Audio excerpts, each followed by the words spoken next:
Senator Van Hollen. Thank you, Senator, and congratulations to all of you on your nominations. Dr. Kapoor, I had good discussions with the Indian and Pakistani parliamentary delegations that were in Washington last week in the aftermath of the India-Pakistan crisis. As you know, President Trump and Secretary Rubio have taken credit for bringing about the ceasefire. As you probably already know, the Indian government has denied that the ceasefire resulted from American mediation. But regardless, there's a fragile ceasefire in place. Secretary Rubio said this on May 10th, and I'm quoting, "I am pleased to announce the governments of India and Pakistan have agreed to an immediate ceasefire and to start talks on a broad set of issues at a neutral site," unquote. So, Dr. Kapoor, if you are confirmed, what broad set of issues will you push India and Pakistan to discuss? Thank you, Senator, for the question. So I'm not familiar with exactly what issues the Secretary had in mind when he talked about that. I think that as somebody from the outside looking in, it looked to me as if the administration and senior leadership in the administration, the Secretary, the Vice President, were actively involved in using their good offices to encourage de-escalation in the crisis. And I think that probably had a salutary effect. In the end, India and Pakistan have to decide for themselves, and did in this case too, decided for themselves to de-escalate, and that will be the case. If I could, just because, again, you'll be the Assistant Secretary if confirmed, and I'm just quoting what the Secretary of State, your boss, said. He said that they'd agreed to start talks on a broad set of issues, and you're saying you don't have any idea what the Secretary was talking about with respect to broad sets of issues. I don't know the issues that he had in mind. I wasn't part of the government at that time, so I wasn't privy to those discussions. Okay. Well, broad does imply, does it not, sort of a comprehensive range of issues between the two countries? It could. It seems it would. I'm just curious about where that is going. I have raised in the last couple of years concerns about, Pakistan's backsliding on democracy, also concerns about issues of crackdown on freedom of speech in India and Pakistan, and I will submit some questions for you to the record for you on those points. So, thank you, Mr. Puzder, I want to really pick up on Senator Barrasso's questions.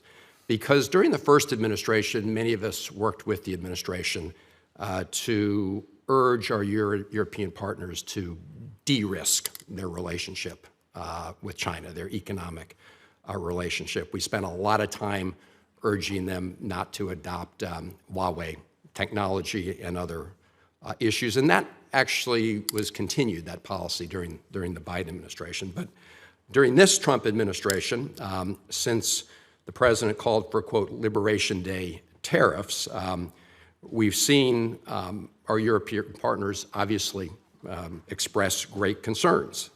And, President von der Leyen, who was one of those who'd been advocating for de-risking from China, has talked about expanding trade and investment ties to China.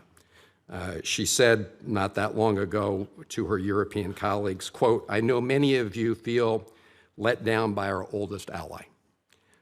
If you take on one of us, you take on all of us." So my question to you is pretty straightforward. How do we convince our European partners to de-risk their economies from China when we are putting their economies at risk through our trade, our tariff, and other policies? How do we tell them, don't deal with China, but we're going to whack you with all these tariffs? Thank you, Senator. Again, as a follow-up to Senator Barrasso's question, that's very timely. The most important thing we need to do is reach a trade agreement with the European Union.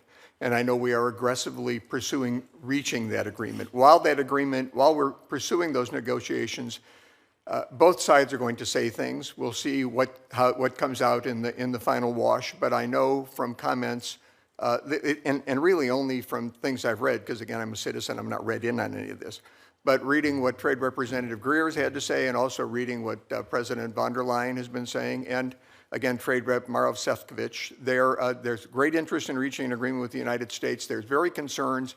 There's bribery allegations with respect to China in Europe. There's concerns with their trade practices. There are concerns with dumping of products in Europe. So I believe that we can work out an agreement with the European Union. I think it's in their interest and our interest, and I think they're pursuing it aggressively.